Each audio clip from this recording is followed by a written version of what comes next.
रात धीरे धीरे उतर रही थी और आसमान में चांद हल्की सी मुस्कान के साथ चमक रहा था। ठंडी हवा खिड़की से अंदर आकर प्यार से गाल छू रही थी। दूर कहीं जुगनू हल्की रोशनी जगा रहे थे, जैसे छोटी सी दुनिया अपनी कहानी सुना रही हो।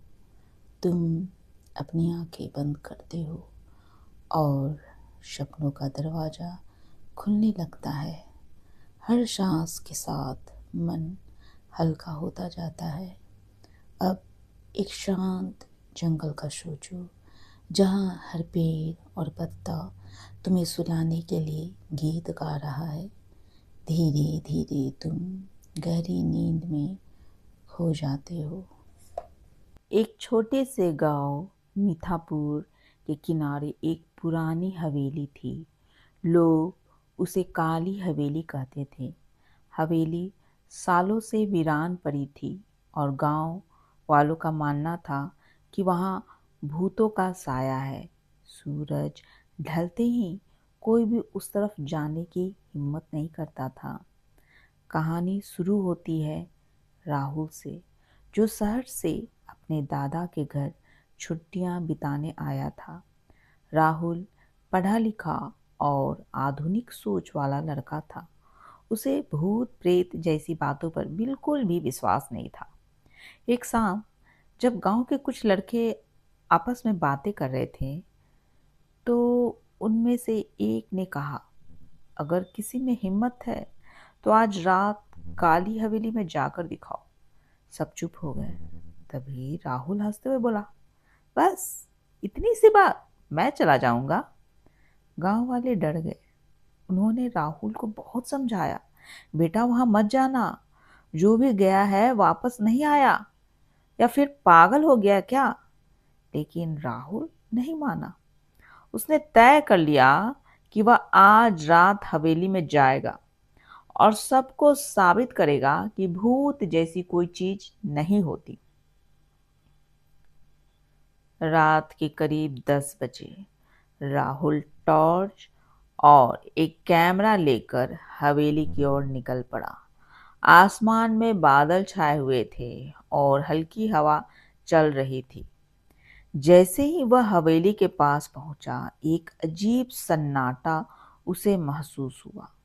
चारों तरफ पेड़ झूम रहे थे और उनकी परछाइयां हवेली की दीवारों पर डरावनी आकृतियां बना रही थी।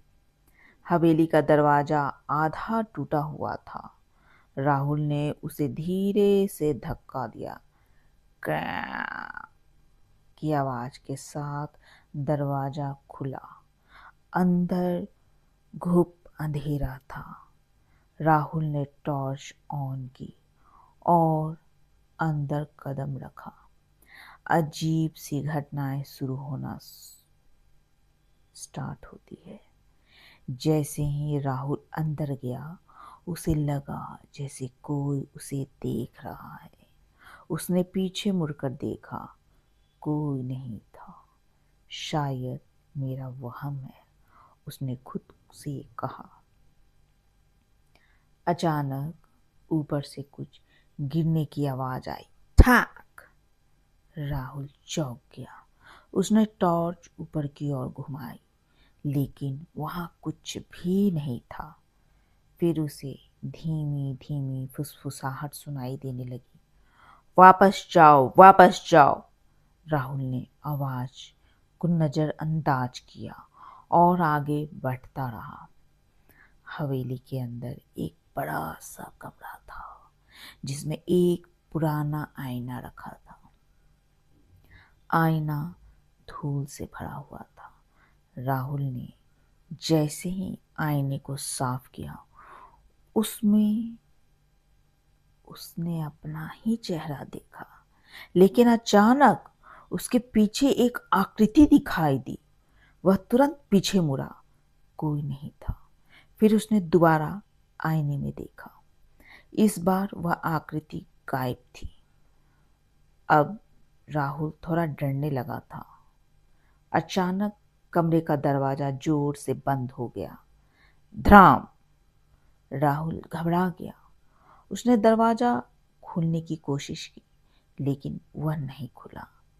तभी कमरे का तापमान अचानक बहुत ठंडा हो गया। उसकी सांसें तेज होने लगी और तभी आईने में वही आकृति फिर दिखाई दी।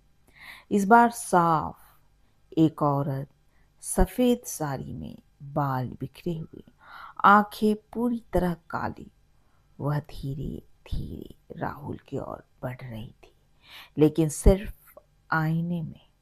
राहुल डर के मारे कांपने लगा। तुम कौन हो? उसने हकलाते हुए पूछा। अचानक एक ठंडी आवाज गूंजी। मैं इस हवेली की मालकिन हूं। वह औरत धीरे धीरे सामने प्रकट हो गई।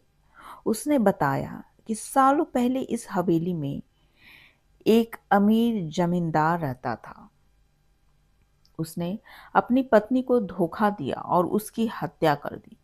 मरते वक्त उसकी पत्नी ने कसम खाई थी, मैं इस हवेली को कभी नहीं छोड़ूंगी और जो भी यहाँ आएगा उसे सजा मिलेगी।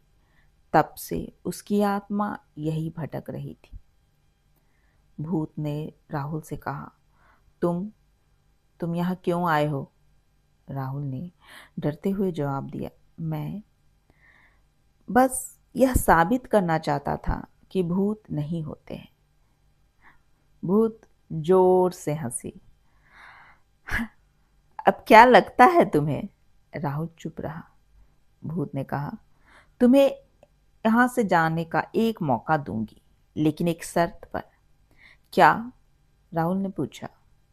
तुम्हें इस हवेली का सच गांव वालों तक पहुंचाना होगा, ताकि मेरी आत्मा को शांति मिल सके।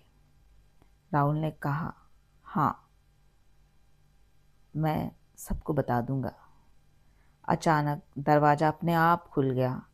राहुल तेजी से बाहर भागा और बिना पीछे देखे गांव की ओर दौड़ पड़ा। अगली सुबह उसने सबको हवेली की सच्चाई बताई। गांव वालों ने मिलकर उस हवेली में पूजा करवाई और उस औरत की आत्मा की शांति के लिए प्रार्थना की। कुछ दिनों बाद राहुल शहर वापस चला गया।